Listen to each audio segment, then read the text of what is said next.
इथं दमणला सुद्धा दमणच्या ह्याच्यात आपल्याकडं आपण तो किल्ला घेतला नव्हता, पण रामनगर आणि जव्हार हे 2 स्टेट आपल्याकडनं आल्याच्या नंतर आपण दमणच्या पोर्तुगीज लोकांच्याकडनं कर गोळायला सुरुवात केली.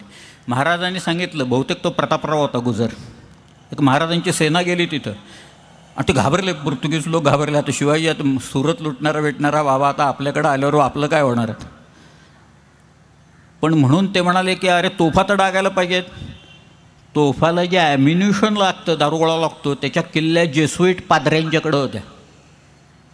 जेसुईट पादरी आपल्याच किल्लेदाराला म्हणायला लागले, पैसे टाका कॅश तर तुम्हाला ॲम्युनिशन देतो.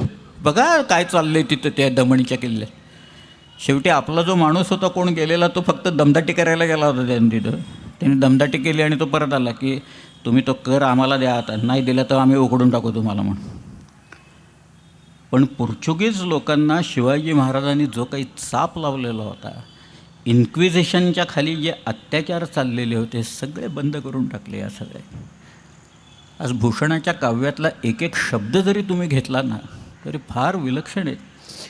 हा जो धर्मवीर असतो ना किंवा एखादा वीर असतो, हा वीर दानवीर असावा लागतो, तो युद्धवीर असावा लागतो आणि तो धर्मवीर असावा लागतो.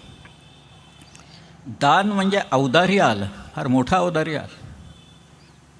हे श्रीकृष्णाचं औदार्य फार विलक्षण आहे.